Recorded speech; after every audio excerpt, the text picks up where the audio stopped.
આવેલા વિવિધ વિકાસના કામો પૈકી વોર્ડ નંબર 16માં ડભોઈ વાઘોડિયા રિંગ રોડ પર આવેલી કાના રેસિડેન્સી પાસે ડ્રેનેજ લાઇનની કામગીરી છેલ્લા 20 દિવસથી ચાલી રહી છે, જ્યાં નાના ભૂલકાઓની સ્કૂલ પાસે જ મસ્ત મોટો ખાડો ખુલ્લો મૂકી દેતા બાળકો ઇજાગ્રસ્ત થવાની પણ ભીતિ સેવાઈ રહી છે, તો બીજી તરફ ખાડાની અંદર પાણી ભરાતા મચ્છરોનો ત્રાસ વધી ગયો છે। ખાડાઓ મોટા કર્યા હોવાથી અવરજવર તેમજ વાહન ચાલકોને પાર્કિંગ માટે મુશ્કેલીઓનો સામનો કરવો પડી રહ્યો છે।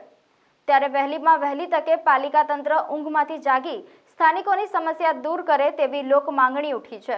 વાઘોડિયા રિંગ રોડ છે, અહીંયા કાના રેસિડેન્સીમાં અમે રહીએ છીએ। અહીંયા બાજુમાં અમારું ઘર છે અને આ 2 જાન્યુઆરીથી આ બધા ખાડા કરેલા છે અને એ વખતે પણ અમારી પાણીની પાઇપની લાઈનો, ગટરની લાઈનો બધું જ તોડી નાખ્યું હતું। અમારે વારે વારે કોન્ટ્રાક્ટરને ફોન કરવા પડે।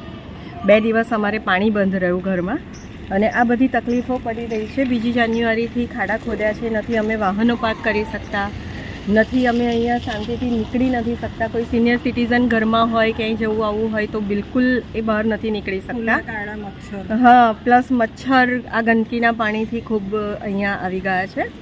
તો હવે કોન્ટ્રાક્ટરને આપણે થોડી વિનંતી કરીએ કે તમે જે કામ ઉપાડ્યું છે એ વહેલી તકે પૂરું કરી આપો, તો આસપાસના રહીશોને આ બધી તકલીફ ન પડે અને શાંતિથી બધા પોતાનું કામ કરી। મારું નામ જૈન કુમાર કરશનભાઈ પરમાર।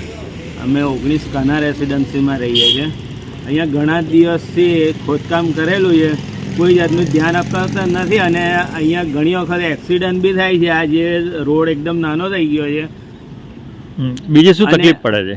બીજું અહીંયા પાણીનો ફોર્સ પણ નથી આવતો અને ડ્રેનેજ વારંવાર કહેવા છતાં, ઓનલાઈન કમ્પ્લેન કરવા છતાં પણ ગટર સાફ થતી નથી। વર્ષમાં એક પણ વાર, અમે આ 10 વર્ષથી રહીએ છીએ, એક પણ વાર ગટર સાફ થઈ નથી।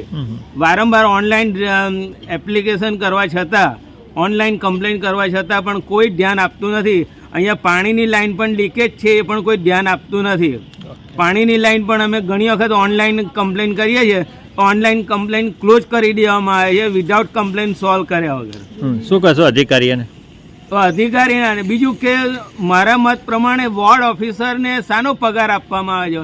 વોર્ડ ઓફિસરે જો એના વોર્ડમાં જો મહિનામાં એક પણ વાર વિઝિટ ના કરી શકતા હોય તો એ વોર્ડ ઓફિસરને શું માટે? અને જ્યારે ઓફિસમાં જઈએ છીએ વોર્ડ ઓફિસમાં, ત્યારે એ અવેલેબલ જ નથી હોતા, કાયમ કે ફિલ્ડમાં જ છે, એક જ રિપ્લાય હોય છે। ખાડા ખોદ્યા છે બિલકુલ। અહીંયા આગળ મારી સ્કૂલ છે અને સ્કૂલની બિલકુલ ગેટની સામે જ ખાડો કરેલો છે, તો એની અંદર મચ્છરનો ઉપદ્રવ પણ એટલો બધો છે, પ્લસ કે અહીંયા 300 બાળકો ભણે છે, એમને આવવા જવાની તકલીફ પડે છે, વાહન પાર્ક કરવાની તકલીફ પડે છે।